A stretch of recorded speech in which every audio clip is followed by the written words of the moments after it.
జాతీయ ఆరోగ్య మిషన్ కింద మంజూరైన ఆయుష్మాన్ ఆరోగ్య మందిరాలకు పెంచుకల్పేట్ మండలంలోని చేట్బాయి మరియు కొండపల్లి గ్రామాలలో శంకుస్థాపన నిర్వహించిన సిర్పూర్ శాసనసభ్యులు డాక్టర్ పాల్వాయి హరీష్ బాబు.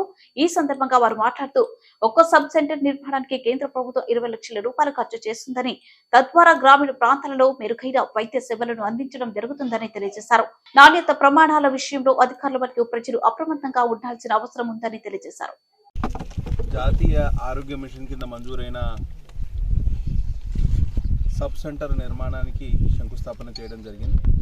అట్లాగే గ్రామంలో 5 లక్షల రూపాయలతోటి జాతీయ ఉపాధి హామీ నిధుల కింద మంజూరైన సిమెంట్ రోడ్డు నిర్మాణానికి కూడా శంకుస్థాపన చేయడం జరిగింది. యాదవపల్లిలో 5+5 10 లక్షల రూపాయల 2 రోడ్ల నిర్మాణానికి కూడా శంకుస్థాపన చేయడం జరిగింది. నియోజకవర్గ వ్యాప్తంగా 10 కోట్ల రూపాయలతోటి అభివృద్ధి కార్యక్రమాలు నిర్వహిస్తున్నాం. కేంద్ర ప్రభుత్వం గ్రామీణాభివృద్ధి కోసం మరియు ఆరోగ్యం రంగంలో అభివృద్ధి కోసం ఇతోధికంగా నిధులు కేటాయిస్తుంది. వారికి ప్రత్యేక ధన్యవాదాలు తెలియజేస్తున్నా.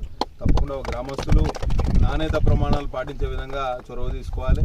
సిమెంట్ విషయంలో కానివ్వండి, కంకర విషయంలో కానివ్వండి, క్యూరింగ్ విషయంలో కానివ్వండి, మంచి నాణ్యతతోటి కూడిన ప్రభుత్వ పనులు జరిగితే మనకు 4 కాలాల పాటు రోడ్లు మనకు అక్కడికి వస్తాయి. కాబట్టి తప్పకుండా ప్రజలందరూ అప్రమత్తంగా ఉండాలి. ఇవాళ క్వాలిటీ కంట్రోల్ అధికారులు అవసరం లేదు, ప్రజలే క్వాలిటీ కంట్రోల్ అధికారులలాగా నాణ్యత ప్రమాణాలు పాటించే విధంగా చొరవ తీసుకోవాలని వారికి విజ్ఞప్తి చేస్తూ సెలవు తీసుకుంటున్నాం. బోలో భారత్ మాతా కీ జై.